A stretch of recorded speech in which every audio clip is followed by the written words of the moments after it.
오늘 함께 말씀을 나누도록 하겠습니다. 함께 나눌 말씀의 제목은 비전의 사람으로 일어나라, 예언하고 환상을 보며 꿈을 꾸리라. 아멘. 아멘. 여러분, 저도 이렇게 목회를 하면서 또 많은 상담을 하게 됩니다. 목회 상담을 하다 보면 결국 한 가지 문제로 좀 이렇게 수렴되는 것 같습니다. 결국에 우리 성도들의 인생 가운데 있는 과거의 문제로 인한 상담들이 있습니다. 그리고 또 앞으로 어떻게 무엇을 할 것인지에 대한, 어디로 갈 것인지에 대한 미래의 어떤 문제들이 있는 것이죠. 그리고 그 과거와 미래 사이의 현재라는 오늘에 서 있는 나는 그러면 지금 어떤 상태인가? 그러니까 결국 오늘의 나를 중심으로 과거와 미래에 대한 그 문제들이 결국 우리 성도들의 많은, 저도 마찬가지입니다. 상담의 제목들이 되는 것 같아요. 제가 오늘은 좀 퍼포먼스를 먼저 좀 보여주면서 시작하고 싶어요. 한번 우리 청년들, 도움을 주시는 청년들 좀 다가왔으면 좋겠습니다.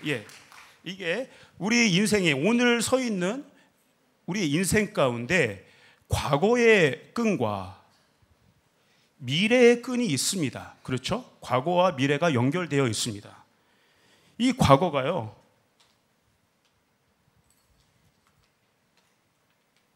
이 과거가 늘 언제나 저를 묶어가지고 땡기는 거죠.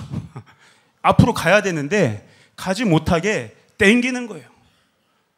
저의 상처를 계속해서 묶어버리고, 저의 실패를 묶어버리고, 계속해서 수치를 주고 앞으로 나아가지 못하게 합니다. 정죄감을 주고, 그 상처와 수치와 저의 어떤 죄성으로 인해서 앞으로 나가야 되는데 계속 죄가 끌어들이는 거죠. 과거가. 그리고 어떻게 해요? 저를 주저앉히고 말아요. 주저앉히고 말아요. 팔목이 좀 아픕니다. 근데 좀 아파요. 과거가 그러면 진짜 아픕니다, 여러분.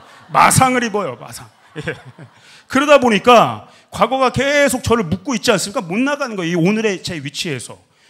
제 미래의 끈이 있어요. 이렇게 창창한 미래의 끈이 있음에도 불구하고 과거가 계속 저를 묶어버리니까 오늘에 있는 저는 이 과거 때문에 계속 위축되는 거예요. 두려움 가운데 있는 거예요. 상황과 환경이 저를 계속해서 어렵게 만드는 거예요. 나는 아무것도 아닌데, 내 상황이 지금 너무 어려워, 내 환경은 너무 복잡해, 아무도 나를 도와줄 사람이 없어, 나는 아무것도 아니야, 나는 할 수 있는 게 아무것도 없어, 내 자신이 너무 초라해, 다른 사람들은 다 앞서가고 대단한 것 같은 인생들을 사는 것 같은데 나는 아무것도, 지금 뭘 하는 거지? 열심히 산다고 하지만 이뤄놓은 건 하나도 없는 것 같아. 보니까 꿈이 없는 거예요. 미래가 막막한 거예요. 미래의 끈이 절단돼 버린 것 같은 거예요. 이 막막한, 이 과거에 묶여있는 오늘의 현실 때문에 이 미래가 창창함에도 불구하고 상황과 환경과 나의 어떠한 능력으로 내 자신이 제한돼 버린단 말이에요. 꿈을 꿀 수가 없습니다. 미래에 대한 소망이 없어요. 두려워요. 막막해요. 이것이 오늘 저와 여러분들이 서 있는 현실의 문제예요. 현실의 문제. 오늘 나의 상황과 환경, 나의 어떠함 때문에 미래를 한 치 앞도 내다보지 못하는 것들. 그런데 여러분 잘 아셔야 돼요. 담임 목사님도 그렇게 얘기하시네요. 항상 저와 여러분들은, 우리 조이풀 성도들은 성경이 뭐라고 하는지를 봐야 된다. 그게 우리의 기준이 돼야 된다. 여러분, 성경은요, 단 한 번도 이 미래의 문제에 대해서 지금 나의 현재를 보고 미래를 얘기한 적이 단 한 번도 없어요. 나의 현재 때문에 하나님이 너의 상황이 지금 그렇게 어렵고 힘들고 낙담될 만한 환경이니까, 과거에 묶여있는 환경이니까, 그래 너는 그렇게 살다 죽을 거야, 이렇게 얘기한 적이 한 번도 없다고요. 여러분, 아브라함을 한번 생각해 보십시오. 태문이 이미 닫혔습니다. 태문이 닫혔는데 하나님은 그 아브라함을 데리고 뭘 보여주세요? 밤하늘의 별들을 보여주시는 거예요. 바다의 모래들을 보여주시는 거예요. 그 태문이 닫혀있는 현실 가운데 있는 아브라함에게 네가 열방의 아비가 될 거라는 거예요. 너의 자손이 이렇게 많아질 거라는 거예요. 여러분, 그게 말이나 됩니까? 아브라함 보면 안 보이는데 하나님이 이 현실을 보고 얘기하지 않으신다는 거예요. 모세를 한번 보십시오. 이제 80살 먹은 노인네가 됐습니다. 그 실패감 속에 40년의 인생을 미디안 광야에서 그렇게 실패야처럼 살았어요. 그 모세를 하나님이 데려놓고 뭐라고 해요? 바로 앞에 너를 세울 거다. 그 제국의 어마어마한 임금한테 너를 세울 거야. 그리고 너의 백성들을 네가 출애굽시키는 리더가 될 거야. 가나안 땅에 너를 들여보낼 거야. 그 80살 먹은 할아버지에게 하나님은 뭘 얘기해 주시고 계신 거예요? 약속의 땅, 그 가나안을, 보지도 못했던 그 가나안 땅을, 그 미래를 얘기해 주고 계신다는 거예요. 에스겔도 마찬가지 아닙니까? 여러분, 에스겔 당시의 상황이 어때요? 이스라엘 백성이 바벨론 포로에 다 끌려갔어요. 그래서 그 이스라엘 백성이 현존하고 있는 이 에스겔이 어디에 주저앉아 있었냐면 그발강가라는 데 주저앉아 있었던 거예요. 그 그발강가에 포로된 상황에서 주저앉아 아무런 민족적인 희망도 없던 그때에 하나님께서 하늘문을 열어주셔서 하늘에서 천상을 굴러갈 수 있는 천상의 바퀴들을 굴려주신 거예요. 내가 새로운 일들을 행할 것이다. 내가 하늘 보좌를 움직일 것이다. 그리고 땅을 보여주시는 거예요. 마른 뼈들이 생기가 불어와서 그것이 살들이 붙어지게 되고 살아나서 새 생명을 얻고 군대로 일어날 것이다. 이 성전의 영광이 회복될 것이다. 이 성전의 생수의 강이 흘러 넘치게 될 것이다. 포로된 그발강가에 있는 에스겔에게 하나님은 그 엄청난 미래의 영광을 보여주고 계신다는 거예요. 제자들도 마찬가지 아닙니까, 여러분? 어부와 세리들, 직업적으로 아무것도 아닌 사람들, 더더욱이 예수님을 배반하고 부인하고 그 좌절감에 있었던 제자들에게 다시 나타나서 예수님 어떤 미래를 보여주셨어요? 너희들을 통해서 온 열방이 구원을 받을 것이다. 모든 민족으로 제자를 삼아라. 이게 성경이 우리에게 이야기하는 미래의 모습이라는 거예요. 여러분, 믿으시길 바랍니다. 이것이 우리에게 진짜 소망이 되기를 주님의 이름으로 축복합니다. 아멘. 아멘. 예. 그래서 여러분, 우리 중심에 날마다 세워야 되는 게 담임 목사님 얘기하는 것처럼 십자가예요. 십자가. 이 십자가는요, 이 과거의 문제와 이 미래의 문제를 통으로 해결하는 현실의 실제적인 열쇠라는 거예요. 이 십자가를 내가 붙잡기 시작할 때 나를 묶고 있고 나를 정죄하고 여전히 나를 참소하고 나를 주저앉히고 한 치 앞도 앞으로 나아가지 못하게 하는 그 모든 죄의 십자가, 연약함의 십자가, 이 십자가가 내가 이 오늘의 현장에서 이 십자가를 붙을 때 이것이 완전히 끊어진다는 거예요. 아멘. 그리고 이 십자가가 어떻게 해요? 이 죄의 문제를 완전히 끊어낼 뿐만 아니라 이 십자가가 나를 미래를 향해서 달려갈 수 있는 힘을 주는 거예요. 나를 서포팅 해주는 거예요. 이렇게 주저앉아 있는 나를 일으켜 주는 거예요. 다시 내가 죄의 사슬에 묶여있을 때마다 십자가를 붙잡고 있으면 이 십자가가 오늘 나에게 효력을 발생시켜서 과거의 효력을 발생시키는 거예요. 용서의 십자가의 효력을 발생시키는 거예요. 나의 모든 죄의 문제들을 해결해 주시고 나의 연약함과 부족함의 모든 문제들을 끊어주시는, 나를 용납하시고 받아들이시고 나를 차별하지 않으시는 그 용서의 십자가가 과거의 문제를 끊어버리고 나를 서포팅해 주기 시작하는 거예요. 아멘. 그리고 이 십자가를 오늘 현실의 삶에서 내가 붙잡고 있으면, 많이 기다렸어요. 안 보였던 미래가 성령께서 나를 이끄셔서 이 비참한, 너무 갑자기 미래가 너무 빨리 하자면, 이 비참한 바닥 같은 상황에서도 하나님께서 소망을 주시는 거예요. 희망을 주시는 거예요. 나를 사랑하신다 말씀해 주시는 거예요. 내가 존귀한 자녀라고 말씀하시는 거예요. 나를 통해서 하나님이 큰 일을 행하시겠다고 말씀하시는 거예요. 소망이 생기고 자유함이 생기고 기쁨이 생기고 회복이 일어나게 되는 거예요. 주님, 내가 주님을 사랑합니다. 주님 나라에 대한, 하나님의 나라에 대한 소망이 생기는 거예요. 아멘. 아멘. 두 청년에게 감사의 박수를 주십니다. 그러니까 여러분, 이건 부활의 십자가, 이 미래는 생명의 십자가라고요. 소망의 십자가라고요. 이게 오늘 날마다 저와 여러분의 삶 속에서 십자가를 센터에 둬야 되는, 중심에 둬야 되는 이유가 되는 줄 믿습니다. 그래서 이 십자가는요, 과거에서부터 오늘 미래까지 나의 전 인생을 꿰뚫고 이끌어가는, 드라마로 하면 하나의 그 대하 드라마죠. 대하 드라마. 하나님의 손 안에 내가 십자가를 붙들고 있을 때 하나님이 저와 여러분들의 인생을 책임져 줄 믿습니다. 근데요, 여러분, 이 십자가를 오늘의 이 현존의 삶 가운데 삶의 자리에서 이 십자가를 내려놓잖아요. 이 드라마는요 막장 드라마가 됩니다. 다시 꼬이는 거예요. 혼돈스러워지는 거예요. 또 과거에 묶이고 여기서 방황하고 첨벙첨벙거리고 또 미래로 나아가지 못하고 불평하고 원망하고 두려움 가운데 쌓여 있고. 여러분 이거 하나 약속했으면 좋겠어요. 우리 조이풀 성도들, 어떠한 일이 있어도 이 예수의, 나를 구원하신 예수의 십자가 붙들기로, 이거 놓지 않기로 여러분 약속했으면 좋겠습니다. 이 십자가 붙들어야 하나님의 이 스토리들이 완성될 수 있다는 거예요. 지금 오늘의 내 상황이 어렵고 힘들다 할지라도 이미 이 십자가 지고 부활하신 예수님 바라보고 나아가면 새로운 살 길이 열린다는 거예요. 아멘, 아멘. 이게요 십자가 효력이에요. 십자가 효력. 제가 예수님을 믿는 이유입니다. 십자가를 믿는 이유입니다. 이 십자가의 효력이 없으면 오늘을 살아갈 수 있는 근거가 없는 것이죠. 그래서 이 과거의 문제를 해결하고 이 미래로 나를 이끌어주는 이 오늘의 나의 삶의 모습을 제가 생각해 보니까 좀 상상을 해봤어요. 마치 어떠한 모습 같으냐면 그냥 십자가를 들고 있어도, 여러분 혹시 여러분의 모습 이런 거 아니에요? 그냥 이렇게 무기력한 거예요.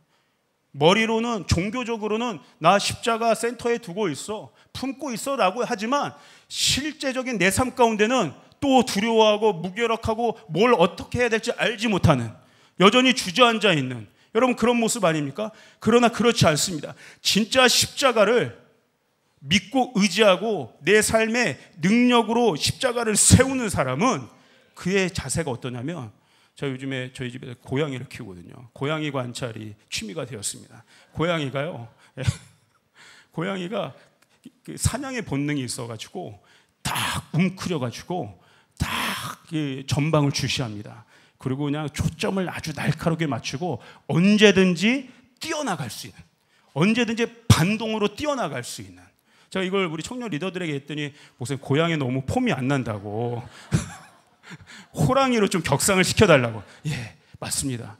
우리 그리스도인들의 실존의 모습이 이건죠. 오늘 십자가를 품고 있는 자들의 모습은 어렵고 힘든 상황임에도 불구하고 미래를 향해서, 하나님의 부르심의 소망을 향해서 마치 사냥하는 호랑이처럼 웅크리고 믿음으로 반동의 준비를 하고 있는, 그것이 그리스도인의 실존의 모습이라는 거예요. 마치 또 그런 것도 연상되지 않습니까? 스프린터 100m 달리기를 준비하는 그 육상 선수들, 언제든지 신호만 딱 울리면, 하나님이 딱 호각 소리만 불어주시면 뛰쳐나갈 준비를 하는 그 100m 스프린터의 그 모습, 이게 그리스도인의 실제적인 양태라는 거예요. 양태. 여러분 이스라엘 아까 출애굽할 때 하나님이 어떻게 얘기하셨어요? 마지막 10번째 장에서 너의 문설주 위에 어린 양의 피를 발라라. 어린 양의 피를 바르고 안에서 뭘 합니까? 집 안에서 허리에 띠를 띠라는 거예요. 그리고 신발을 신으라는 거예요. 그리고 지팡이를 짚고 음식을 먹는데 빨리 급하게 먹으라는 거예요. 집 안에서 외출 준비를 다 끝내 놓으라는 거예요. 왜요? 언제든지 뛰쳐나갈 준비를 하라는 거예요. 언제든지 하나님의 호각 소리가 들리면 뛰쳐나갈 준비를 하라는 거예요. 여러분 오늘 예수 그리스도의 십자가의 보혈을 여러분의 삶 가운데 뿌리고 덮고 바르는 자에게 십자가의 실제적인 능력이 임하게 될 줄 믿습니다. 아멘. 십자가를 바르면 보호를 입게 되는 거예요, 여러분. 아멘, 아멘. 그래서 저는요, 이 그리스도의 이 모습이 아까 이렇게 무기력하게 십자가를 들고는 있지만 무기력한 그런 모습이 아니고, 아까 언제든지 뛰쳐나가 달려나갈 준비를 하는 이 신앙을 이름을 한번 붙여봤어요.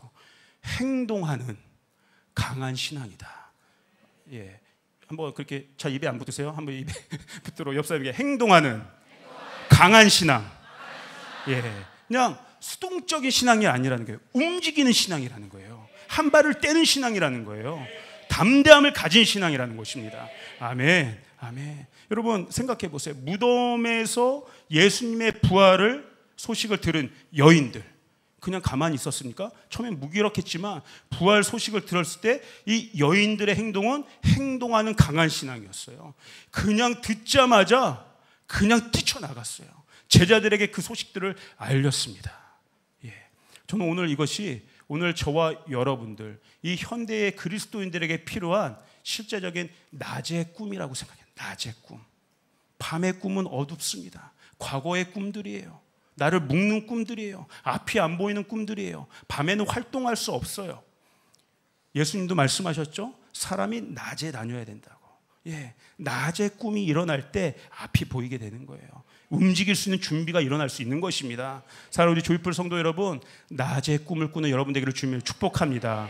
그래서 이 오순절 마가의 다락방은요, 이 새로운 부흥의 파도가 일으키는 어떤 아까 믿음의 반동을 준비하는 그러한 현장이 바로 오순절 마가의 다락방이었죠.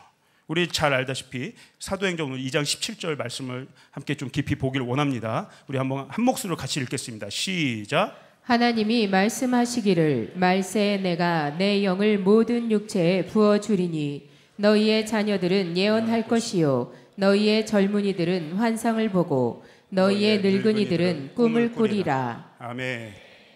먼저 볼 것은 하나님께서 하나님의 영을 어디에 부어주시냐면 모든 육체 가운데 부어주신다고 말씀하고 계십니다. 모든 육체. 이게 왜 중요하냐면 부활하신 예수님께서 제자들에게 나타나셔서 제자들과 함께 40일간을 함께 하셨습니다. 육체로 부활하셔서 육체 가운데 거하시며 제자들과 40일을 함께 하시면서 예수님이 40일 동안 하신 일은 무엇이었냐면 하나님 나라를 전하신 것이었어요. 하나님 나라에 대해서 제자들에게 알려주신 일을 했어요. 그러니까 하늘의 뜻이, 하나님의 나라가 이 땅, now, 그리고 여기, here, 지금 여기에 임하도록 할 수 있는 그 능력들, 그 하나님 나라의 실제적인 일들, 그것에 대해서 제자들에게 40일을 얘기해 주신 거예요. 하나님의 나라가 지금 이곳 가운데 임할 것인데, now, 지금 임할 것인데, 이 하나님의 나라가 지금 이 땅 가운데 임하기 위해서는 전제 조건이 있다는 거예요. 가장 중요한 조건이 있다는 거예요. 그건 무엇이냐면 사도행전 1장 8절에 뭐라고 나왔어요? 오직 성령이 너희에게 임하시며. 하나님의 나라가 임하기 위한 가장 중요한 전제 조건이 무엇이냐? 성령이 임해야 된다는 것이에요. 그래서 여러분, 하나님 나라는 영적인 나라입니다. 성령의 능력으로 이루어지는 나라가 하나님의 나라입니다. 오늘 여러분의 삶 가운데 하나님 나라가 이루어지기를 원하십니까?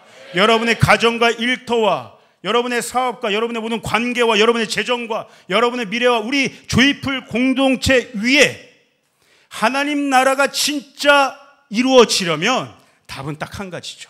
어떻게 해요? 성령이 임하시며. 다른 것으로는 해결되지 않습니다. 다른 것으로는 하나님 나라가 올 수 없습니다. 성령이 임하시면 하나님 나라가 우리 가운데 이루어지게 되는 것이에요. 뜻이 하늘에서 이루어진 것처럼 오늘 우리의 삶 가운데 이루어지게 되는 것입니다. 성령의 능력이 나타나야 된다는 거예요. 주님이 말씀하셨어요. 제자들은 때에 대해서 궁금했습니다. 그러나 주님은 때에 대해서, 그 타이밍에 대해서는 너희가 알 바 아니다. 그거는 하나님께 속한 영역이다. 그렇게 얘기했어요. 우리가 알 바 아니다. 그런데 예수님이 제자들에게 하나님의 나라에 대해서 분명히 알려주신 것이 있어요. 그건 무엇이냐면 하나님의 나라는 확장된다는 것이에요. 성령이 임하시며 하나님의 나라가 예루살렘에서 시작해서 온 유대와 사마리아와 땅끝까지 확장되게 될 것이다. 성령이 우리 가운데 오늘 임하시면 저와 여러분의 삶 가운데 반드시 하나님 나라의 확장의 축복이 임하게 된다는 것입니다. 할렐루야, 할렐루야. 이러한 성령, 하나님 나라의 실제가 이루어지고 하나님 나라가 확장이 되는 그 성령, 이 성령이 어디에 부어져요? 이 실체? 아까 육신이야. 모든 육체 가운데. 근데 여기서 말하는 육체는요, 어떤 육체냐면 사르크스라고 해가지고요, 이게 죄성을 가진 육체예요. 죄성. 근데 이런 물리적인 살갗이 아니라 우리 내면의 죄의 본성이 있는 그런 육체인 거예요. 저는 이게 너무나 저에게 큰 복음이 소식이 돼요.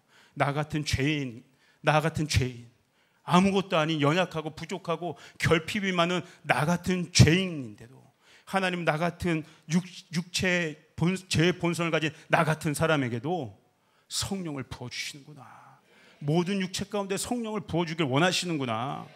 그러므로 다시 한번 이 죄의 본성을 가진 이 육체, 우리의 육신 가운데, 우리의 일상 가운데 날마다 십자가를 세우면 하나님께서 성령을 나 같은 사람에게도 부어주신다는 거예요. 내 생각에 부어주시고, 내 눈에 부어주시고, 내 귀에 부어주시고, 내 입술의 언어에 성령의 권능을 부어주신다는 것이에요. 와, 저는 이것만으로도 하나님을 예배하지 않을 수 없어요. 하나님을 찬양하지 않을 수 없어요.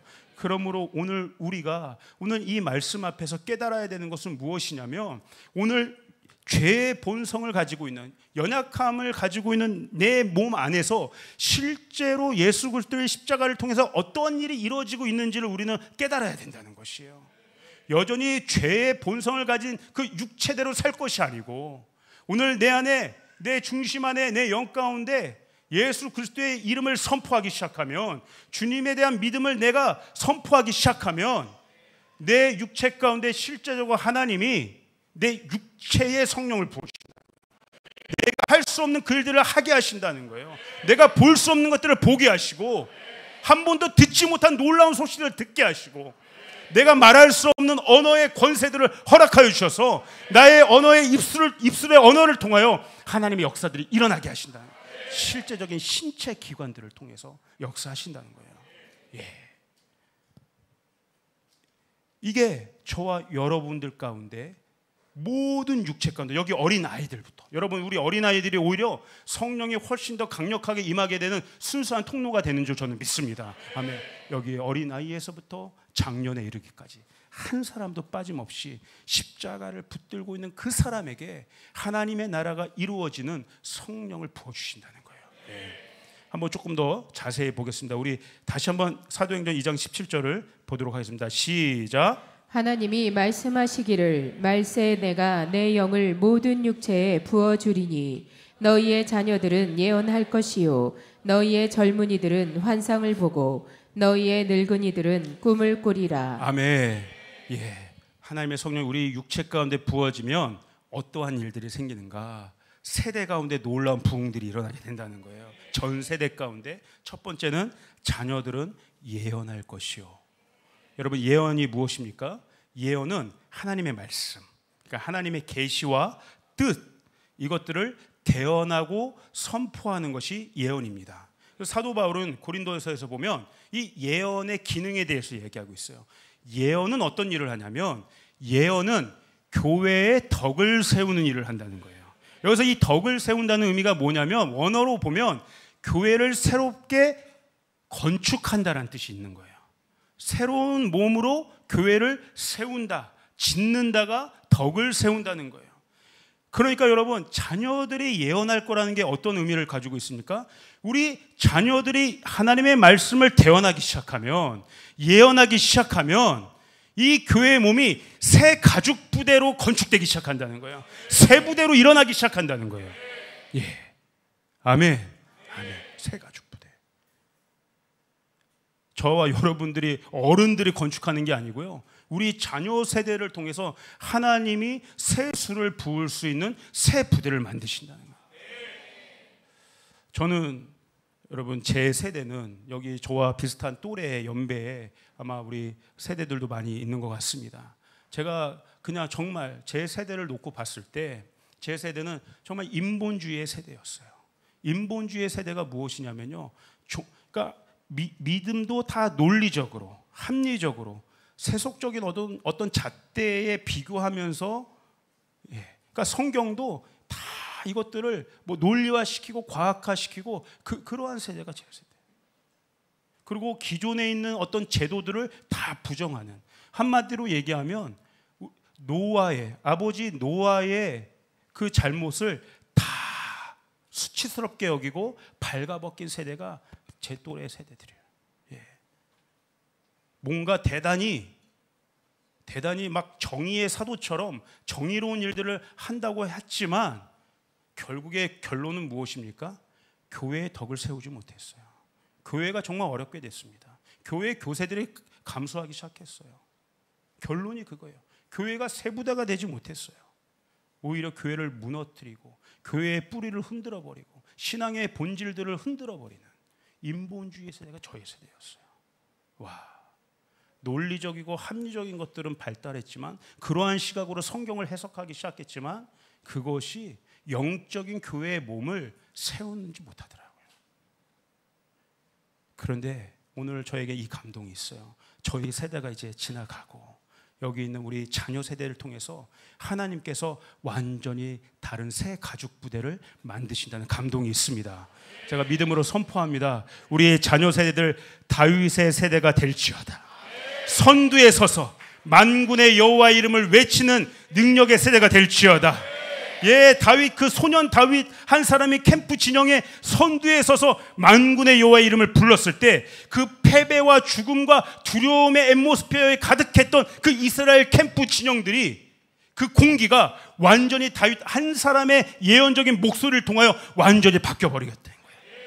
우리 다음 세대들은, 우리 자녀 세대들은 그 하나님의 말씀을 선포하는 세대가 될 것입니다. 오히려 우리보다 더 선두에 서서 하나님의 말씀을 선포하고 대언하는 세대가 될 것입니다. 그럴 때 묵혀있던, 그 답답했던, 뭐라고 설명해야 될까요? 그 알 수 없는, 늘 앞으로 나가는 것 같지만 또 두려움에 또 뒷걸음치고 두려움 가운데 묶여있는 그 빡빡한 그 공기들을 만군의 여호와의 이름을 부르는, 외치는 우리 자녀 세대를 통해서 하나님이 그 앰모스피어를 완전히 바꾸신다는 감동이 있습니다. 아멘. 그리고 실제적으로 이 아이들이 물맷돌을 던지게 될 것이에요. 그래서 전쟁의 전세가 완전히 역전되게 될 것입니다. 새로운 승리의 활로가 만들어지게 될 것입니다. 죄송하지만 저와 우리 어린 세대로 인한 것이 아니라 선두에서 다윗처럼 물맷돌을 과감하게 던지는 그 자녀 세대들을 통해서 하나님은 새로운 가죽 부대의 몸을 만드신다는 거예요. 여러분, 조이풀교회는 지금 우리 향동 성전 건축을 계속해서 진행 중에 있습니다. 여러분, 진짜 건축이 무엇입니까? 제가 볼 때 진짜 건축은, 물론 물리적인 이 보이는 예배당은 굉장히 중요하지만 예언하는 자녀 세대들이 일어나는 것이 진짜 건축이 될 줄 믿습니다. 열방으로 나아가 하나님의 말씀을 담대하게 선포하고 죽어가는 영혼들을 되살리는, 영적인 전쟁에서 승리하는, 골리앗들을 과감하게 물리치는 자녀 세대들이 일어날 때 우리 조이풀의 진짜 성전이 아름답게 건축될 줄 믿습니다. 그리고 조이풀 넘어서서 이 한국 교회들 안에 자녀 세대들의 부흥들이 다시 한번 일어날 때 하나님 다시 한번 부흥의 세컨 찬스를 우리 한국 교회 가운데 부어줄 줄 믿습니다. 아멘. 그러려면 저와 여러분들의 할 일들이 있어요. 어른 세대들의 할 일들이 있어요. 뭐예요? 자녀 세대가 마음껏 예언할 수 있도록 해줘야 되는 거예요. 마음껏 하나님의 말씀을 담대하게 믿음으로 외칠 수 있도록 해줘야 되는 거예요. 날마다 하나님의 말씀을 심는 것입니다. 하나님의 꿈을 심어주는 것입니다. 예언적인 선포를 할 수 있도록 해줘야 되는 것이에요. 여러분, 사무엘의 어머니 한나가 사무엘을 어디서 키웠어요? 성전에서 키웠어요. 성전에서 하나님의 말씀을 들을 수 있도록, 그 하나님의 말씀을 어린 시절부터 듣고 깨어서 하나님의 말씀을 대언하고 다윗이라고 하는 새 가죽 부대를 만들 수 있는 그 리더로 한나 어머니가 세웠다. 그 스테이지 위로 우리 다음 세대들을 하나님의 말씀을 대언할 수 있는 스테이지 위로 우리가 올려줘야 되는 거예요. 제가 보니까 사울 왕이요, 딱 한 가지 잘한 것 같아요. 그 인생 내내 안타까움이 있었지만 딱 한 가지 잘한 것 같아요. 다윗을 골리앗과 싸우는 스테이지 위에 올려줬다는 거예요. 그것마저 안 올려줬으면 다윗이 싸울 기회가 없었습니다. 오늘 우리가 이 자녀 세대들을 영적인 전쟁터 위에 스테이지 위에 올려주지 않으면 이 자녀 세대 기회가 없을지 몰라요. 예, 여러분, 저는 X세대입니다. 여기 X세대 출신들이 좀 있으시죠? 보니까 저희 자녀들이, 그러니까 중학생 자녀들이 모르겠어요. 걔네가 Z세대인 거예요. Z세대. 그리고 셋째 이준이만한 초등학생 애들이 이제 알파 세대라. 제가 Z세대와 알파 세대를 키우는 X세대예요. 여기 X세대 부모님들 계십니까? 오늘 이 시간 저와 함께 마음의 결단을 좀 굳게 했으면 좋겠어요. 예, 내 자녀들을 믿음으로 키운다. 하나님의 말씀을 날마다 내가 타협하지 않고 심는 일에 우선순위를 가진다. 다른 어떠한 것보다 우선순위를 하나님의 전에서 키우는 것들로 내가 결단하겠다.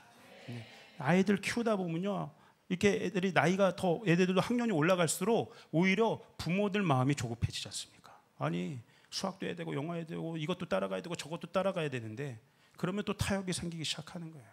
예.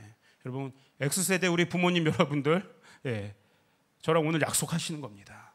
내 자녀들을 다윗처럼 골리앗이 싸울 수 있는, 골리앗과 맞서 싸울 수 있는 스테이지 위로 올려놓기로 작정하기를. 여러분, 그 부모님들께 하나님의 축복이 임하게 될 줄 믿습니다. 아멘. 근데 전 될 것 같아요. 여기 있는 우리 자녀 세대들, 다윗의 세대들이 진짜 될 줄 믿습니다. 우리와는 차원이 다른, 저처럼 그런 인본주의의 많은 시행착오를 겪었던 저와 같은 세대가 아니라 근본부터 출발점이 다른, 말씀과 기도와 예배로 성장하는 이 아이들을 보니까 새로운 소망이 생기는 거예요. 예언하는 세대를 통해서 하나님이 새로운 가죽 부대를 만들게 될 줄 믿습니다. 아멘. 우리 다시 한번 사도행전 2장 17절을 또 한번 읽어볼까요? 자, 시작. 하나님이 말씀하시기를 말세에 내가 내 영을 모든 육체에 부어주리니 너희의 자녀들은 예언할 것이요 너희의 젊은이들은 환상을 보고 너희의 늙은이들은 꿈을 꾸리라. 예, 두 번째는 무엇입니까? 성령이 우리 육신 가운데 임하면 어떤 일이 생기느냐? 젊은이들이 환상을 본다는 것입니다. 여러분, 환상은요, 말 그대로 보는 것이에요. 보는 것, 시야에 들어오는 것을 인식하는 것이 환상입니다. 그러나 성경이 말하는 환상은 단지 육안, 단순한 시각적 경험을 넘어서요, 성경이 말하는 환상은 이 물리적인 시각 넘어서 영적인 실제를 꿰뚫어 보는 계시적인 시각이 환상이라고 얘기할 수 있어요. 그러니까 오늘 이 현실 너머에 있는 하나님의 나라의 실제들, 현실 너머에 있는 하나님의 비전의 실제들, 이것들을 볼 수 있는 눈이 바로 환상입니다. 그래서 환상을 본다는 것은 어떤 것을 의미하냐면 영적인 시각을 회복한다는 것이에요. 영적인 시각을 회복하는 일은 단 한 가지로 이야기할 수 있죠. 성령이 임하시면, 성령이 임하시면 이 땅의 실제를 넘어서는 영적인 시각을 볼 수 있는, 시야를 볼 수 있는 눈이 생긴다는 거예요. 저는 오늘 이 젊은이들에게, 특별히 여기 청년 세대들 가운데 하나님 나라의 비전과 하나님 나라의 사명이 부어지는 일들이 오늘 이 밤에 일어나게 될 줄 믿습니다. 아멘. 그 일들이 일어나게 될 거예요. 여러분의 눈이 새롭게 떠지게 될 줄 믿습니다. 환상을 보게 될 줄 믿습니다. 그런데 현실을 한번 여러분 보세요. 현실을 보세요. 청년들이, 이 시대 청년들이 보는 것이 무엇입니까? 여러분, 진짜 꿈이 있어요? 우리 청년들에게 미래가 있어요? 그냥 눈에 보이는 대로 살아가지 않습니까? 제가 전에도 한번 이렇게 얘기한 적이 있는데, 제가 어떤 청년과, 대학생 청년과 상담을 하다가 깜짝 놀랐어요. 어떤 말을, 제가 단어를 처음 들었는데, 목사님, 오늘 요즘 제 또래 가운데 어떤 단어가 있냐면 입시 중독이라는 단어가 있대요. 입시 중독. 야, 그게 뭐야? 난 처음 들었는데. 입시 중독. 여러분 뭔지 아세요? 입시 중독이라는 게요, 제가 열심히 수능 공부하고 가서 대학에 들어갔어요. 전공을 했어요. 좋은 대학 들어갔어요. 근데 막상 들어가니까 또 뭘 해야 될지 모르겠는 거예요. 앞이 깜깜한 거예요. 미래가 없어 보이는 거예요. 비전이 없는 거예요. 꿈이 없는 거예요. 에이, 그래? 그러면 다시 내가 그래도 할 수 있는 일은 입시만 나는 했으니까 또 수능 준비를 해야겠다. 또 입시 공부를 합니다. 그래가지고 또 시험을 쳐가지고 더 좋은 학교를 들어가는 거예요. 더 나은 과를 들어가는 거예요. 또 막상 들어갔는데 똑같은 일이 반복되는 거죠. 소망이 없어요. 꿈이 없어요. 어떻게 뭘 해서 살아야 될지 막막해요. 또 뭐예요? 또 입시. 그래서 삼수사수 오수하는 사람들이 있다는 거예요. 입시 중독. 진짜 문제가 무엇입니까? 비전이 없는 거예요. 꿈이 없는 거예요. 그냥 눈에 보이는 대로. 여러분, 미래가, 멀리 있는 미래를 꿈꾸지 못하면 어떤 현상들이 벌어지냐면 그냥 앞에 있는 단기적인 목표를 걸어가길 바빠요. 그냥 밑에만 쳐다보고 가는 거예요. 앞을 보고 가야 되는데, 멀리 보고 가야 되는데, 여기 걸어가기 바쁘니까 여기 가서 또 막히면 또 두려워하고 또 멈칫거리고. 여러분, 이 세대들마다 되게 유행하는 신조어들 있잖아요, 막. 그렇죠? 뭐 이태백이니 뭐 사오정이니, 이거 너무 옛날 얘기인가요? 여러분, 제가 다른 문제 하나 낼까요? 이생망 아세요? 이생망. 이생망 뭐냐면요, 이번 생은 망했다예요. 우리 다음 세대 청년들 안에 이생망이라는 단어들이 유행한다. 이번 생은 나 망했어. 예. 뭐 흑수저 헬조선 옛날 얘기죠. 이것도 뭐 3포 세대 뭐 세 가지를 포기하는 거잖아요. 연애 포기하고 결혼 포기하고 출산 포기하고 3도 이제 모자라니까 M포 세대예요. 뭐 5포, 6포, 7포. 심지어 제가 최근에 접한 가장 마음이 아팠던 신조어가 뭐였냐면요, 자살각이라는 게 있어요. 자살각. 야, 이거 자살각인데? 뭐가 좀 어려워지잖아요. 좀 문제가 막 막히잖아요. 그러면 쉽게 어떤 단어를 입에 뱉는 거예요? 야, 이거 자살각인데? 자살이라는 그 어마어마한 그 단어를 내뱉는 것마다 이 죽음의 영이 공기가 막 움직이는 것들을 느끼는 건데, 그게 너무나 아무렇지도 않게 조금만 문제에 부딪히면, 조금만 한계에 부딪히면 야, 이거 자살각인데? 이게 너무나 아무렇지 않게 우리 청년 세대 안에 있다는 거예요. 이게 영이에요. 영의 눈을 뜨지 못해 영적인 소경 상태에 머물러 있을 때 이런 단어가 그들을 사로잡는 것이에요. 예. 혼란의 이유가 무엇입니까, 여러분? 왜 갈피를 못 잡고 흔들리지 않는지 아십니까? 지금 제가 얘기한 것처럼 환상이 없기 때문에 그래요. 비전이 없기 때문에 그래요. 잘 아는 우리 잠언 29장 18절 말씀을 한번 볼까요? 한번 같이 읽겠습니다. 시작. 묵시가 없으면 백성이 방자히 행하거니와 율법을 지키는 자는 복이 있느니라. 아멘. 여기 묵시가 바로 환상입니다. 비전입니다. 환상이 없으면, 오늘 젊은이들이, 청년들이 환상을 보지 못하면 방자히 행한다는 거예요. 제 멋대로 살아간다는 거예요.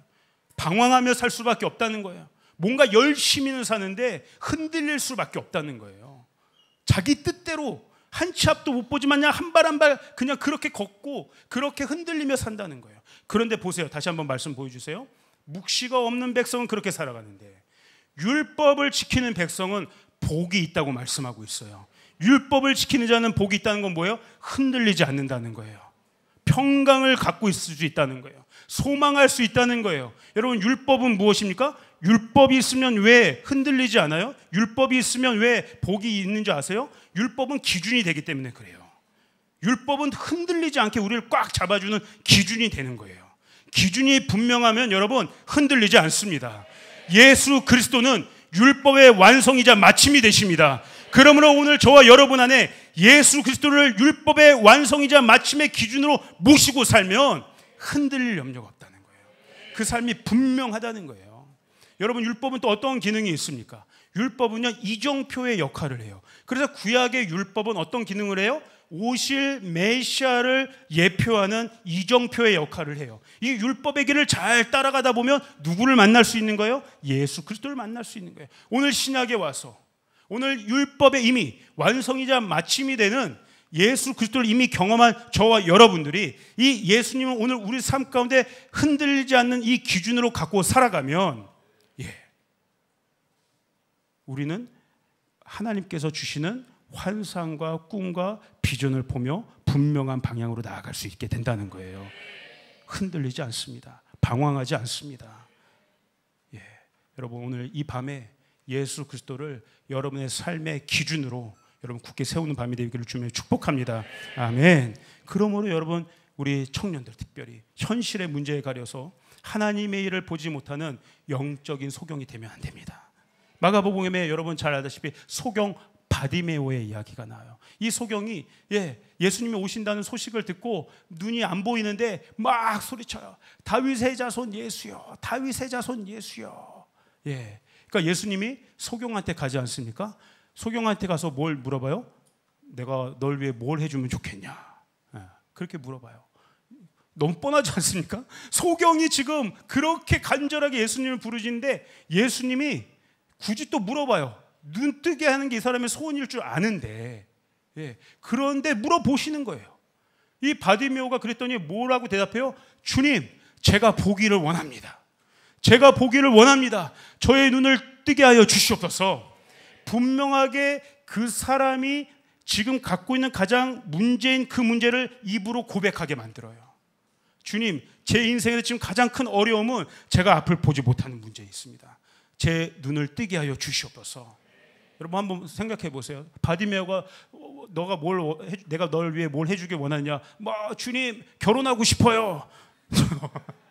그러면 이거 번지수를 잘못 찾아간 거예요. 번지수를 잘못 찾아간 거죠. 주님 보기를 원합니다. 사랑하는 우리 청년들 여러분, 영적인 눈이 띄어져야 결혼도 진짜 잘하게 되는 건 줄 믿으시길 바랍니다. 참된 결혼이 영의 눈이 띄어져야 가능하다. 아멘. 예. 영의 눈을 띄어야 환상을 볼 수 있다. 말씀과 기도로 깨어있을 때 하나님의 비전, 하나님의 사이트, 시각이 회복되는 거예요. 그래서 제가 이 말씀을 준비하면서 우리 청년들을 위해서 기도할 때 간절히 중보한 이 말씀이 바로 에베소서 1장 17절 18절 말씀이에요. 우리 한번 같이 읽도록 하겠습니다. 시작. 우리 주 예수 그리스도의 하나님 영광의 아버지께서 지혜와 계시의 영을 너희에게 주사 하나님을 알게 하시고 너희 마음의 눈을 밝히사 그의 부르심의 소망이 무엇이며 성도 안에서 그 기업의 영광의 풍성함이 무엇이며. 아멘. 오늘 우리 젊은이들에게 청년들에게 지혜와 계시의 영이 부어질 줄 믿습니다. 지혜와 계시의 영을 여러분 구하시길 바라요. 계시의 영은 하나님으로부터 위로부터 오는 영이에요. 하나님의 비전과 하나님의 환상과 하나님의 꿈을 볼 수 있는 것이 하나님의 계시입니다. 여러분 이 계시의 영을 우리가 구하고 받을 때 자연스럽게 어떤 영들이 같이 따라오는 거예요? 지혜의 영이 따라오게 되는 거예요. 계시의 영이 오늘 우리 가운데 임하면 하늘로부터 하나님의 환상이 우리 가운데 오늘 부어지면 오늘 나에게 부르심의 소망이 무엇인지를 알 수 있게 되는 거예요. 가려져 있던 모든 것들이 다 보여지게 되는 거예요. 가려져 있던 모든 커튼들이 열리게 되는 것입니다. 내가 가야 될 길이 어디인지를 분명히 알게 되시고 오늘 이 현장에서 내가 첫 걸음을 떼야 될 것이 무엇인지 내가 해야 될 일이 무엇인지 지혜의 영이 나를 알려주신다는 거예요.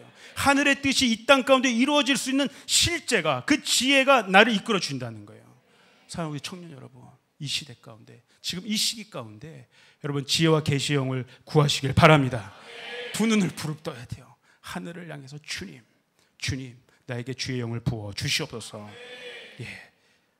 자 이번엔 세 번째입니다. 또 한 번 읽을까요? 사도행전 2장 17절 또 읽겠습니다. 시작. 하나님이 말씀하시기를 말세에 내가 내 영을 모든 육체에 부어주리니 너희의 자녀들은 예언할 것이요 너희의 젊은이들은 환상을 보고 너희의 늙은이들은 꿈을 꾸리라. 아멘. 여기 좀 늙은이라고 표현해가지고 저도 좀 어감이 항상 이상하더라고요.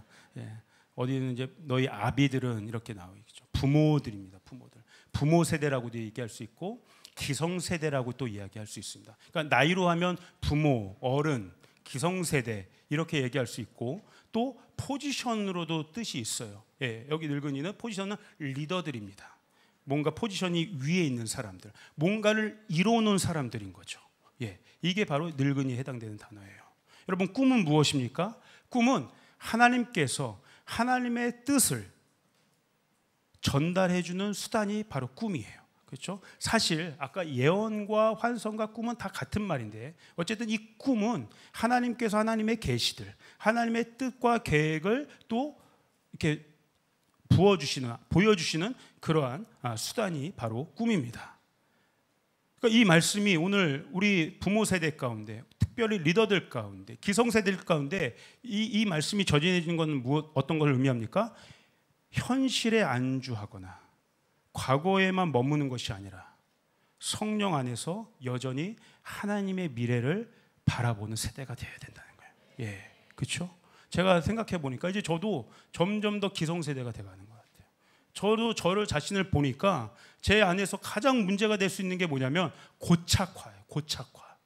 고착화라는 게 뭐예요? 변화되지 않는 거예요. 그대로 굳어버리는 게 고착화예요. 나는 그렇지 않다고 생각하는데 나도 모르게 굳어져 가는 거예요. 내 생각이 굳어져 갑니다. 내 생각 속에 모든 것들을 판단합니다. 내 생각이 지혜 있다고 생각하는 것이죠. 고착화예요. 내 경험으로 모든 것들을 또한 판단합니다. 모든 것들을 다 가려냅니다. 내가 이렇게 경험해, 난 저런 것도 경험했어. 나에게 있는 많은 경험들을 가지고 모든 것들을 들여미는 거죠. 시대는 너무나 빠르게 변하고 모든 것들이 새롭게 바뀌어져 가는데 나는 여전히 과거의 경험에 머물러서 그것만 들이밀고 있는 거죠. 경험의 고착화가 일어나는 거예요. 네. 생각의 고착화, 경험의 고착화, 계획의 고착화. 이 고착화가 일어나니까 어떤 일이 벌어져요? 꿈을 꾸지 않는 거예요. 꿈을 꾸지 않아요. 제가 깊이 생각해 봤어요. 왜 꿈꾸지 않는가? 보니까 세상은요, 이 꿈을 단지 개인의 성공, 자기 욕망 혹은 직업적인 것으로 좁혀버렸더라고요. 그러니까 여러분 보세요. 한 구간, 내가 한참 어떤 잡을 가지고 이 구간을 그냥 막 젊은 시절에 힘차게 달려나간 그 구간이, 그때는 막 꿈도 있어요. 뭐 계획도 있어요. 미래도 있어요. 근데 그 힘들게 달려간 그 구간이 이제 직업적으로 딱 끝나버리면, 그것이 그 직업이 나의 꿈인 줄 알았기 때문에, 그 직업이 딱 종료가 되면 내 인생도 내 커리어도 다 끝난 것처럼 느껴지는 거죠. 막막한 거죠. 무슨 꿈을 꿔야 될지 알지 못하는 겁니다. 왜? 세상은 직업을 꿈으로 한정시켜 버렸으니까. 그래 여러분, 진짜 꿈꾸는 사람은 직업을 꿈이라고 생각하지 않아요. 직업은 하나의 통로입니다. 그 구간을 사용하시는 하나님의 과정이에요. 예. 여기 우리 자모실에 지금도 육아하는 우리 엄마들, 여러분, 경력 단절이 끝난 것이 아닙니다. 육아는 새로운 경력의 시작이에요. 그 구간에서 하나님이 꿈꿀 수 있게 하시는 일들이 새롭게 있을 줄 저는 믿습니다. 또 육아의 구간이 또 끝나며 그 다음 구간을 띄워줄 힘을 하나님이 허락해 주시는 거예요. 그 구간에서 꿈꾸게 하시는 거예요. 예. 이 부모 세대가 꿈을 꿀 때 어떤 일이 벌어져요? 유업이 끊기지 않고 전승되는 거예요. 세대에서 세대로 부모가 여러분 계속해서 꿈꾸시기를 축복합니다. 아브라함의 꿈이 이삭과 야곱에게 유전된 것처럼, 그 유산이 계승된 것처럼, 오늘 조이풀 교회 3세대 부모 세대의 꿈이 자녀 세대로 이어지게 될 줄 믿습니다. 특별히 다시 한번 저희가 이 말씀을 준비할 때 하나님 특별히 주셨던 마음이 있어요. 그건 어떤 마음이냐면, 여기 여러분 모태신앙들 계시죠? 모태신앙들을 많이 기도하게 하셨어요. 모태신앙에게 꼭 당부하고 싶은 마음이 생기더라고요.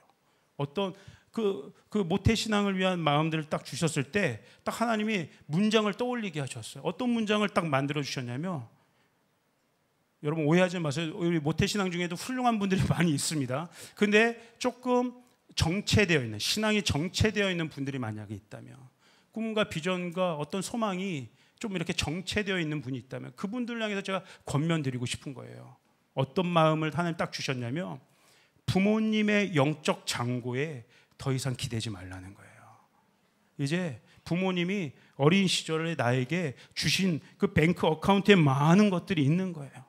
그런데 내가 그걸 다 내 걸로 만들지 못하고 부모님의 영적 장고를 내가 다 써버린 거예요. 이제 얼마 안 남은 거예요. 여전히 부모님의 기도, 부모님의 어떤 신앙에 내가 기대어 있다면 더 이상 거기에만 머무르지 말라는 거예요. 여러분 꿈꾸시길 바랍니다. 모태신앙이 여러분 부모님께서 꿈꾸셨던 것처럼 여러분들도 꿈꾸시길 바랍니다. 아브라함의 우물을 여러분도 파시길 바랍니다. 여러분의 신앙이 되어야 됩니다. 아버지 하나님이 나의 하나님이 되어야 되는 거예요. 아브라함의 우물이 이삭의 우물이 되고 야곱의 우물이 되어야 되는 거예요. 그래야지만 또 내 자녀들에게 물려줄 수 있는 뱅크 어카운트가 있다는 거예요. 부모의 영적 장고에 기대지 말라. 다시 한번 얘기합니다. 예언과 환상과 꿈은 사실은 다 한 가지예요. 오늘 저는 이것을 비전이라고 얘기하고 싶어요. 예. 그래서 마지막 결론은 이것입니다. 비전을 제한하지 말아라. 우리 옆 사람에게 한번 선포합시다. 비전을 제한하지 맙시다. 만으로 7살 난 저희 막내 이준이가요, 어느 날 저에게 집에서 숙제하다가 갑자기 아빠! 그런 거예요. 왜? 했더니 아빠 나 되고 싶은 게 2가지가 있어. 그런 거예요. 그래서 야, 2가지나 했어. 그래서 뭐야? 했더니 하나는 선교사야. 그런 거예요. 오, 얘도 듣는 게 있는 거예요. 여기서 저렇게 예. 듣는 게 와, 그래서 뿌듯하더라고요.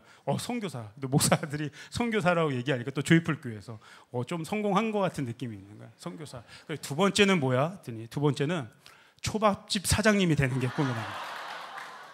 너무 처음에는 매치가 안 되는 거예요. 선교사와 초밥집 사장님이. 비즈니스 선교를 하고 싶구나 네가. 비즈니스 선교를. 아멘. 근데 얘가 거기 한마디를 더 붙이더라고요. 아빠 근데 나 초밥집을 해서 500억을 벌 거야. 와, 스케일이 남다릅니다 여러분. 벌써 저같이 썩은 마인드는요 500억을 꿈꾸지도 못해요. 진짜요. 이주니까 가능한 거예요. 500억. 대단하지 않습니까? 그때 어느 날 가니까요, 이준이가 자기의 꿈과 비전을 사람들에게 전파하고 다니는 거야. 이렇게 전파해. 그래가지고 우리 장종수 목사님의 아들인 우리 하운이, 1살 형인데, 하운이에게 자기의 꿈을 나눴어요. 그러면서 제안을 했어요. 나랑 동업을 하자. 나랑 동업을 하자. 그래가지고 형 250억, 나 250억. 얘네들끼리 벌써 나눴어. 이렇게 자기 할당량을 250억. 와. 그래가지고 제가 어느 날 사역자실에 딱 갔는데 하운이나 이준이가 같이 막 뭔가를 그리고 있는 거예요. 이렇게 A4 용지에 뭘 그리고 딱 보니까 초밥집 매뉴얼과 초밥집 메뉴가 짜자기 있는 거예요. 무슨 초밥 얼마야. 근데 단가가 그렇게 해서는 남는 게 없어, 이준아. 900원으로 해서는 남지가 않아. 우와, 놀랍지 않습니까? 임재도 끌어들였다는 소문이 있습니다. 이제 이 아이들이 250억씩 할당해서 꿈을 꾸는. 저희가 이제 지난 여름에 가족 이제 저희도 휴가를 갔습니다. 그래서 이제 가족 휴가를 가서 이제 저녁에 이제 휴가 마지막 날 저녁에 좀 의미 있게 그래도 그냥 놀고 끝내는 것이 아니라 저희 가족끼리 함께 좀 꿈을 나누기로 했어요. 예, 꿈을 나누고 또 부모님에게 바라는 것들도 좀 함께 나눌 수 있도록 그런 대화의 장을 좀 열었어요. 그래서 이준이에게 다시 그걸 얘기했더니 이준이가 그 꿈이 변하지 않고 있더라고요. 여전히 선교사에서 초밥집 사장이 500억을 내가 벌 거다. 그 얘기를 할 때마다 중학생인 형 누나가 깐족깐족 되는 거예요. 하하, 네가 500억이 되려면 뭐 어쩌고저쩌고 막 깐족되니까 애가 의기소침해지는 거야. 형 누나 앞에서. 그 좋은 분위기의 가족 대화인데. 그래가지고 제가요, 진짜로 여러분 분노가 일어났어요. 이렇게. 너무 좋게 제가 한번 좋은 아빠의 모습을 보여주려고 대화의 장을 만들었는데, 이현아 똑똑히 잘 들어. 너네가 뭔데 너의 동생의 꿈을 그렇게 비웃는 거야. 제가 진지하게 얘기했어요. 이건 교육이야. 아빠가 하는 얘기 잘 들어. 그 누구도 제한 없는 꿈을 비웃을 자격이 없어. 제한이 없는 꿈을 비웃을 자격이 없어. 오히려 아빠가 슬픈 건 무엇이냐면 너네도 이준이만 할 때 어마어마한 꿈을 꿨어. 근데 너네가 중학생이 되고 더 사춘기 지나고 크면 클수록 너네들 안에 그 꿈이 사라져가고 있는 거야. 그 꿈이 왜 사라져가냐? 너네의 현실과 너네의 능력을 보니까 나는 아무것도 아닌 존재인 것 같고, 이 사춘기의 구간을 아름답게 잘 지나갈 수 있음에도 불구하고 너 자신의 어떠함 때문에 나는 아무것도 할 수 없는 것 같다라고 위축되어 있는 그 모습을 보는 게 아빠는 슬퍼. 너도 꿈이 없으면서 왜 이준이의 꿈을 비우는 거야? 절대 그러지 마. 제가 정말 따끔하게 혼냈어요. 여러분, 하나님께는 능치 못할 일이 없을 줄 믿습니다. 제가 그때 아이들을 그렇게 훈계하면서 깨닫는 것들이 있었어요. 이게 진짜 문제였구나. 우리 안에 비전이 실제적으로 꿈꾸지 못하는, 하나님의 한계 없는 꿈을 꾸지 못하는 진짜 문제가 여기 있었구나.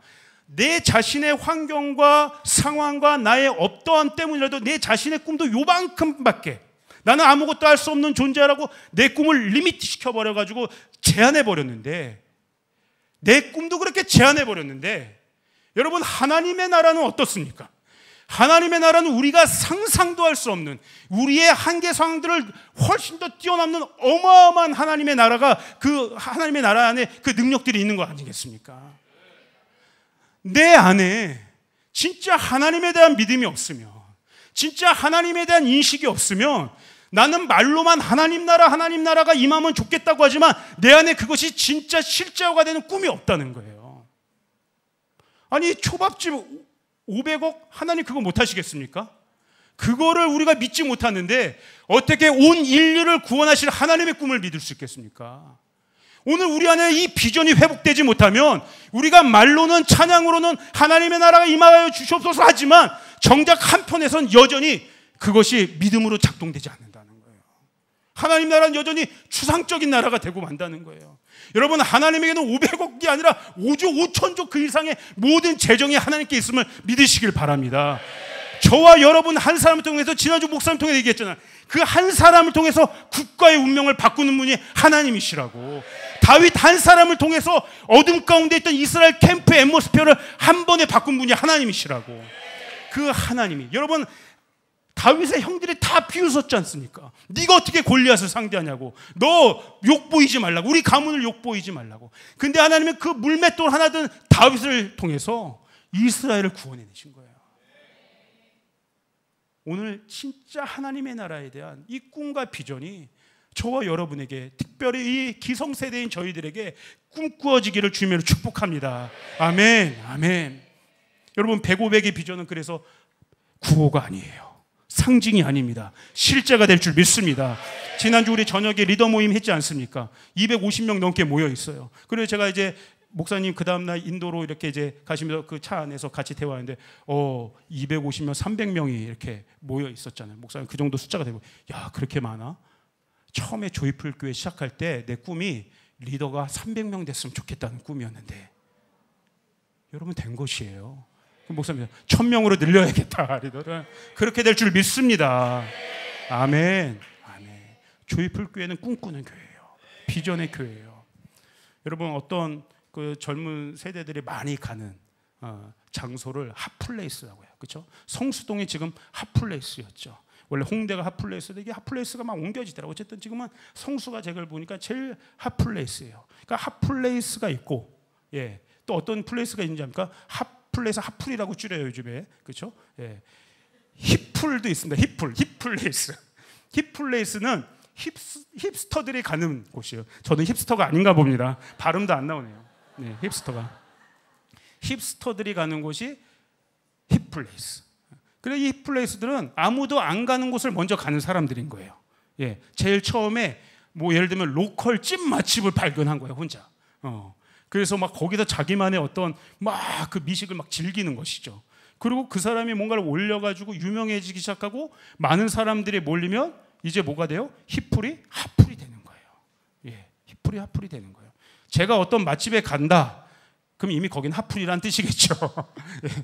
예, 힙플이 핫플이 되는 거예요. 그러니까 힙스터들은 핫플레스에 잘 안 갑니다. 힙플이 된 곳이다 하면 또 다른 곳을 자기만의 맛집을 찾아가게 되는 것이죠. 그러니까 힙스터들 힙스터들은요, 자기가 가는 방향이 새 길이 되는 거예요. 길이 있어서 가는 게 아니라 방향으로 자기는 그 방향으로 가는데 그게 길이 되는 거예요. 제가 보니까 저희 가문에서 저희 아버지가 힙스터더라고요.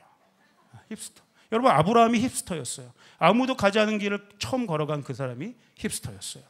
저희 아버지 같은 경우 예수님을 너무 사랑해서, 예수님만을 너무 섬기고 싶어서 새로운 길을 걸어가기 시작했어요. 길을 걸어가려고 해서 걸어간 게 아니라 예수님이 너무 좋아서 예수님의 방향으로 가기 시작했는데, 자기도 모르게 그 방향으로 가다 보니까 뒤에 수많은 길들이 생기기 시작한 거예요. 수많은 팔로워들이 생기기 시작한 거예요. 우리 아버지가 한 것은 모든 게 처음이었는데, 그래서 아버지에겐 그게 힙플레이스였는데, 어느덧 아버지 뒤에 팔로워들이, 자녀들이, 또 친척들이 다 아버지의 길들 함께 따라 아버지가 가는 그 길이 어느새 핫플레이스가 된 거예요. 와, 여러분, 여기는 지금 이 조이풀 교회는 영적 핫플레이스입니다. 그렇죠? 아니죠? 예, 영적인 핫플레이스. 근데 저에게 꿈이 있어요. 우리 조이풀 교회가 여기에 이 영적 핫플레이스에 안주하면 안 된다. 안주하면 안 돼. 여기 이렇게 좋아. 너무 예배가 뜨거워. 너무 반응들이 좋아. 여기도 조사운이로 끝나는 것이 아니라 끊임없이 여기에 안주하지 않고 주님이 가게 하시고, 주님이 보게 하시고, 주님이 명령하시는 그 미션의 자리에 끊임없이 새 길들을 내는, 예, 우리 조이풀 성도는 영적 힙스터가 되기를 주님으로 축복합니다. 아멘. 교회의 본질은 움직이는 교회예요. 움직이는 교회, 안주하는 교회가 아닙니다. 이제 말씀을 정리하도록 하겠습니다. 사도행전 2장 22절, 아까 꿈과 환상과 예언이 우리 가운데 임할 때 베드로가 이렇게 이야기를 진행합니다. 우리 한번 2장 22절 같이 읽겠습니다. 시작. 이스라엘 사람들아, 이 말을 들으라. 너희도 아는 바와 같이 하나님께서 나사렛 예수로 큰 권능과 기사와 표적을 너희 가운데서 베푸사 너희 앞에서 그를 증언하셨느니라. 아멘. 여러분, 나사렛 예수님께 일어난 일들이 어떤 일이었습니까? 큰 권능과 기사와 표적이 나타났습니다. 그리고 예수님을 하나님께서 직접 증언해 주셨습니다. 이게 저의 감동이, 오늘 성령이 우리 가운데 임하시면 하나님께서, 예수님께서 일으키신 일을 우리에게도 일으키실 수 있다. 우리를 통해서, 이 교회를 통해서도 하나님께서 우리에게 표적과 이세와 권능을 베풀어 주시고 이 일들을 온 열방 가운데 증거하신다. 여러분, 이 부분에 대한 우리의 가운데 믿는 것에 대한 확신이 있기를 주님으로 축복합니다.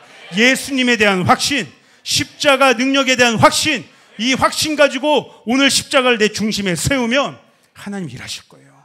성령이 역사하시게 될 줄 믿습니다. 오늘 예배팀 나오셨으면 좋겠어요. 몇 년 전이었어요. 우리 교회에 한 성도가 있었습니다. 이 성도가 이 교회에 와서 예수님을 드라마틱하게 믿게 되었어요. 그리고 너무나 순수한 분이었어요. 예수님을 막 스펀지처럼 그 말씀들을 은혜들을 빨아듣는 거예요. 그러니까 예수님께서, 하나님께서 이 성도에게 환상을 보여주시더라고요. 계속. 그래서 환상을 보여주신 것들을 이 성도가 그림으로 막 그렸어요.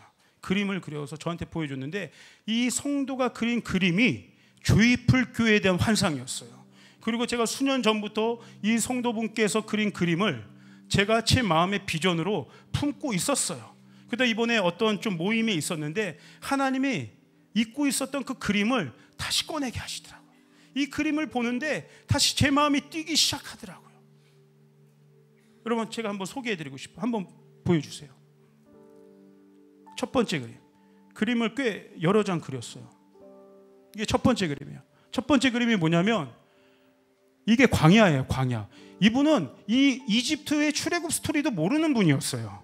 이제 예수 믿은 지 얼마 안 돼. 이걸 보이죠. 광야로 우리 3세대가 나아가 절벽 사이에서 동역자들의 각자의 모습대로 기도하고 있었습니다. 예, 이 모습이 광야의 3세대가 자녀들과 젊은이들과 부모들이 함께. 다음 장. 하나님의 군사가 되기 위해 예수님을 닮아가자는 바람으로 기도하자 모두가 흰 옷을 입고 정렬되어 기도를 했습니다. 이게 두 번째 환상이었어요. 세 번째, 군사가 되기 위해 하나님의 말씀대로 기도하고 훈련을 하자 창을 들었습니다. 네 번째, 더욱 기도하고 훈련을 하자 방패를 들었습니다. 다섯 번째, 더욱더 기도하고 훈련을 하자 갑옷을 입었습니다. 여섯 번째, 하나님의 군사가 되니 앞에 적이 나타났습니다. 예. 그리고 마지막 이제 일곱 번째입니다. 우리의 마음은 하나님의 마음과 같고 생각 또한 하나님과 같고 우리의 눈은 하나님이 보시는 것을 보고 우리의 귀는 오직 하나님의 음성만을 듣고 우리의 입은 오직 하나님의 부름과 명령에 대답하고 하나님이 나아가라 할 때 주춤거림 없이 예라고 순종하며 나아가며 혼자 나아가 싸워라 하여도 두려워 보이는 적 앞에 혼자 나아갑니다. 하나님의 눈으로 적을 바라보니 약하며 하나님의 음성만 들리니 혼돈이 없고 하나님의 부름과 명령에만 대답하니 순종하여 예라 대답하고 앞으로 나아갑니다. 아멘. 여러분 박수 한번 주세요. 엄청난 환상 아니에요? 여러분 이게 어떻게 개인에게 부어진 환상이겠습니까? 오늘 이 3세대를 향하신 조이풀 공동체를 향하신 하나님의 비전인 줄 믿습니다. 아멘, 아멘, 아멘. 막 가슴이 뛰었어요. 가슴이 뛰었어요.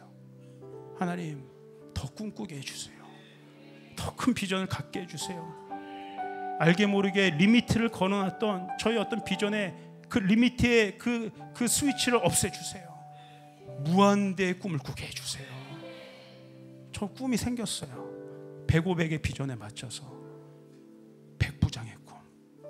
여러분 한 명이 100명을 커버하는 게 백부장입니다. 10명의 백부장 제대로 세우면 1000명이 돼요. 100명의 백부장을 세우면 10,000명을 커버해요. 100명의 백부장을 세우게 하여 주셔서 100명의 백부장을 세우게 하여 주셔서 하나님 하실 수 있어요. 성령이 임하시면 내가 100명의 백부장을 세우겠다. 10,000명을 키워낼 수 있는 100명의 백부장을 세워내겠다. 그러면서 한 주 내내 하나님께서 마지막으로 이 기도문을 계속 보게 하셨어요. 이거 마지막으로 좀 여러분에게 읽어드리고 마치고자 합니다. 김준곤 목사님의 기도문 아마 잘 아실 거예요. 이 땅에 그리스도의 푸른 계절이 오게 해달라고 하는 그 김중곤 목사님의 그 비전, 수많은 젊은이들을 깨워내고 열방을 향해 나아가게 했던 김중곤 목사님의 그 기도가 저도 알고 있었는데 이 한 주간 말씀을 준비하면서 계속 저를 가슴 뛰게 했어요. 제가 한번 읽어볼게요. 어머니처럼 하나밖에 없는데 조국, 어디를 찔러도 내 몸같이 아픈 조국, 이 민족 마음마다 가정마다 교회마다 사회의 구석구석 금수강산 자연 환경에서도 하나님의 나라가 임하게 하시고 뜻이 하늘에서처럼 이 땅에 이루어지게 하옵소서.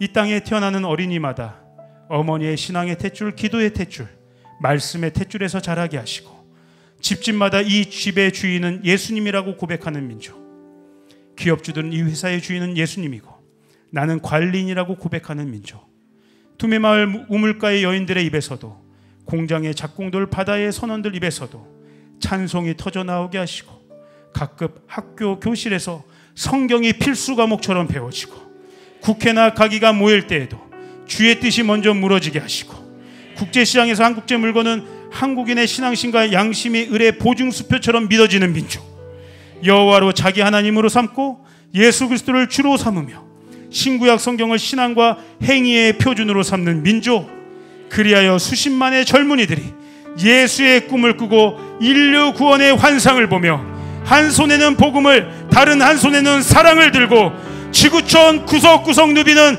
거룩한 민족이 되게 하옵소서. 아멘.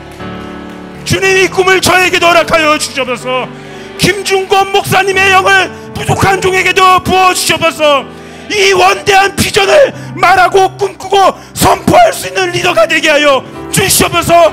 그런 부모가 되게 하여 주시고 그러한 기성세대가 되게 하여 주시옵소서. 이게 제 한 주간의 꿈이 되었어요. 오늘 이 꿈이, 이 비전이, 이 환상이 오늘 우리의 기도 가운데, 우리의 선포 가운데 임하게 된 역사가 일어나게 될 줄 믿습니다. 우리 주님께 영광을 말씀드리고 있습니다. 우리 자리에서 일어나시죠.